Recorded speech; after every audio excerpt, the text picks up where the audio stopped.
Grubumuzun değerli üzvü, əsas üzvü, aparıcı qüvvəsi Yeganə xanımlar var o Yeganə. Zərziba geyinib ana təbiət. Zərziba geyinib ana təbiət. Ruha mərhəm verir, dilə xoş gəlir. Yaşa. Məst edir insanı çiçəyin ətri, bülbülün naləsi. Dilə xoş gəlir.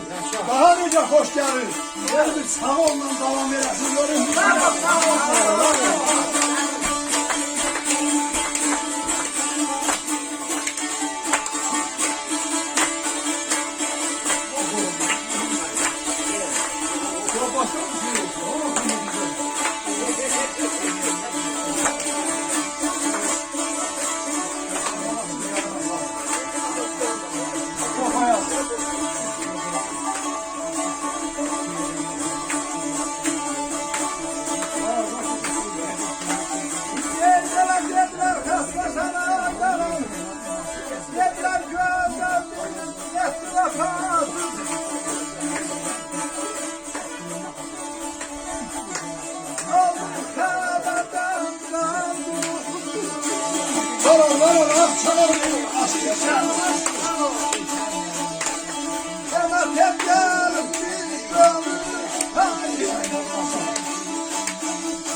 Selamıyla, neyle böyle dur?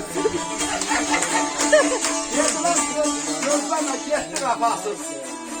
Aldığım kadardan bir an duruktum. Deme tek gelmiş ömrümün payı, boşbak günlerinden ötürü darıktım.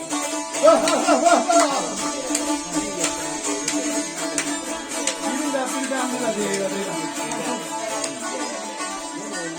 Ömrümün son habere getirdi. Dönüp kalarsan günahkar sen oldun, geçtiğin sen yıllarından ötürü darıldın.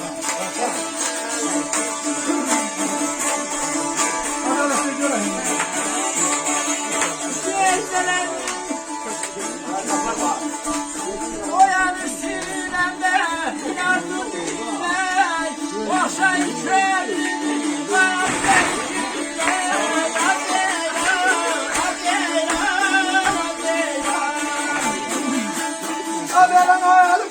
Aşkına verdi çirsen. Sinaya hoş geldin. Yana hoş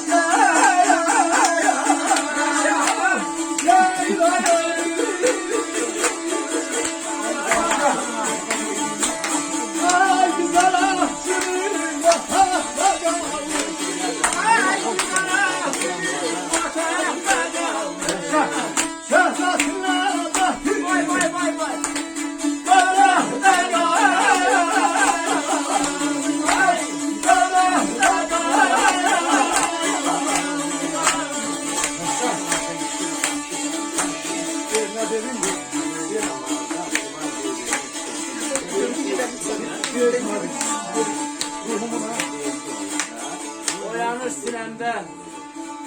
Oyanır sinemde min arzu dilek, okşayır könlümü ah zayıf külek. Aşıkın aşıka verdiği çiçek, ha sineye yaraşır. Tela hoş geldin. Bana hoş geldin. Yaşa.